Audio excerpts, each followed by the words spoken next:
shifting gears a little bit, one place it seems the millennial left has had some success is in the media. Nowhere as large as the multinational corporations that run media conglomerates in the West, but much more successful than underground zines. Is this a good thing? What happens to a left that has its most successful base in online spaces and not organizations? Yeah, I mean, it's a good question, one to which I don't really have a direct answer. Obviously, given the choice between having a base in the media and having various media outlets, autonomous ones, as well as having representatives being picked up on mainstream media talk shows, that versus having trade unions, political parties, various groupuscules organizing and getting together in real life, you would definitely choose the latter. Right? I think that should be fairly, that you'd hope that should be self-evident. I think a lot of the left has often felt, certainly in the period of the past 40, 50 years, if only we had a megaphone, then we could win, right? So if only we could get these people off of watching Fox News, or even, I don't know what all the news channels you have, CBS News, Sure. MSNBC, whatever. If only we could be on there and just be shouting at people through there, then they would know, right? But instead they're brainwashed by the mainstream media. I mean, that's a very Gen X style of politics, which the millennial left has slightly left behind. And in fact, the way that the millennial left overcame that bad Gen X politics of perceiving everyone as brainwashed, as everyone a dupe, sheeple out there, who, if only they listened to the right people in the media, then things would be better. The way that was overcome, ironically, was by the millennials becoming enamored with new media and thinking, aha, now we have this, at worst polycentric, but in practice, very sort of autonomous media landscape with all these little things sprouting up. I can get on Facebook and talk to the world directly. I can organize a protest on there. I don't have to rely anymore on getting the BBC or CNN to report on my protest and making it go massive. Now it's in our hands. And so the left fell in love with media again because of the internet. But did it fall in love with media, or did it fall in love with itself? Because there's something very narcissistic as people on in the podcast. Yeah. I'm just looking at myself on the screen here. I'm not even looking at you, man. I'm just looking at myself. As two dudes that make a living, looking at themselves and other people on a screen, realistically, is there something somewhat narcissistic about this moment where everyone has the megaphone? Meet spaces are dead because we can do it all online. This has been said over and over again, and people go, well, that's not really. It's like, yeah, it's still kind of happening. Yeah, I mean, I think it's do you remember the cover of Time magazine in 2012, 2013, Person of the Year? And the Person of the Year was just like a mirrored cover. So as if to say, you're the Person of the Year. And I'm like, oh, fucking awesome. Like, seriously, I was thinking about this as I was reading your piece, and I remembered a conversation I had with Doug Lane a year or so ago, where we were talking about the Truman Show. And I'm like, are we all in the Truman Show now? Because it does feel like that moment. I had Joshua Citronella, probably said his name wrong. Citrelia. Josh, if I said your name wrong, if I said your name wrong, Josh, you have permission to punch me in the nuts. I'm sorry. But he wrote a very interesting piece on these kind of crazy political ideologies he found online. We joke about it with this image right here. This Calhoun Leninism. That's like MAGA communism, isn't it? Yeah. Maybe that's kind of like the MAGA, kind of like the MAGA communism thing. There's all these kind of odd ideologies that don't make sense, and you can do that in this current medium. But I think that points to the fact that this would have been a critique that would have been directed pretty much to the left, and maybe not. People might go, well, no, but not the various kind of socialist little groups, but broadly speaking, the kind of cultural left as a whole, right? So we were talking about people in the media, academia, everybody kind of progressive, all sort of progressive across the side. It would be directed at that, primarily at that sort of group. The thing is that now this is across society. This is, as I talked before about the way that victim politics has become completely cross spectrum. Well, the kind of media narcissism also is now cross spectrum. It's no longer an issue which you say, well, this is something problematic on the left. So I think that to a certain extent means that we have to change our critique of it and how we approach it. But yeah, I mean, you put it back to me like maybe we didn't fall in love with media again. We fell in love with ourselves, and I think there's a lot of truth to that insofar as we saw ourselves reflected much more directly in a way that we didn't see ourselves reflected in CNN back in 1990 or whatever. Right. I mean, look at the Sanders moment for a second. Those cats that were part of this, not everybody, but a lot of people that were in that campaign, that party, were working for Sanders. Sirota writes a script that I think was Oscar nominated. Brianna Joy Gray's got a podcast. Tina Turner had a podcast. Like a lot of those people went into media. They didn't go back and work on other campaigns.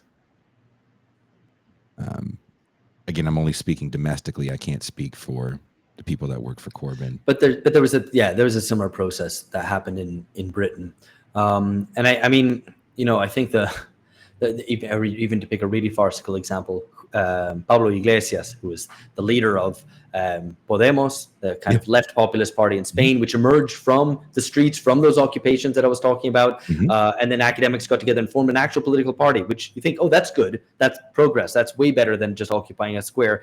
Occupying the square has actually led to some real concrete politics of a political party. And then they got into bed with the kind of mainstream neoliberal center-left party, and that killed any kind of radical credentials they had. They got identified as being at the same time too establishment and too leftist, which I think is interesting. And then, now it's kind of all kind of gone. I mean, it still exists, but and now I took the piss out of this on Twitter the other day, but Pablo Iglesias is now setting up a bar in Madrid, and okay, that's fine. I saw that. Nothing against that. I would love to have my own bar in Madrid. I mean, Madrid's great. Love the bar. Blah blah blah blah blah. But the thing is, it's all lefty branded. So all the drinks and the cocktails all have like Fidel Castro or Leon Trotsky or whatever it might be named about that, and it's just so kitsch that I'm like, I just find it very cringe. So anyway, I kind of feel like that's itself a kind of its own coda on the millennial left. But to talk about media, I think that it is the positive way to look at it, I think, would if it were this, and I don't think it is, it's that this is a moment of very deep political crisis, and I think the backwash of the wave of millennial left activism should allow us to be actually asking really deep questions about what politics is and can be or should be at a very fundamental level. I think we might have to go way back, right? Kind of forget everything about the 20th century, go all the way back to the beginning of the 19th century, maybe, because I think our position historically might be more analogous to that than it is, before the formation of the working classes, of the proletariat, and its emergence in the mid 19th century. Maybe we're in a position more comparable to the 1830s. Or something like that, and I say all that because I think we have to be serious about considering at least the possibility that we might need to rethink everything from scratch and try to avoid, therefore, these little shortcuts to kind of like, oh, let's just pick things up where we left off in the 1970s, pretend neoliberalism never happened, and just roll back neoliberalism, as if neoliberalism was just some bad ideas which bad people came in and implemented, and they were more powerful, and we couldn't stop them, and we could just reverse it. Which is not the case. The neoliberalism was fundamentally a crisis of the whole post-war order, which couldn't continue because the system runs on profits, and profits were squeezed then. And so for the system to run, they had to do something else. Neoliberalism worked. Neoliberalism worked for the system. It worked. It was necessary for it. There was no other solution. The other solution was revolution. Would you say it worked again for people in the 90s during the Clinton years to the early 2000s? I think to a certain extent, because it finds also neoliberalism is able to remedy its legitimation problems, not so much its accumulation problems, right? So it's not about not so much the profitability question, but about how much trust the regime has, it was able to resolve that by adopting kind of more lefty ideas. So you had the original neoliberalism of Thatcher and Reagan, which was nasty and horrible and right wing, and which maybe sold to certain people if they were yuppies and aspirational, but for other people not.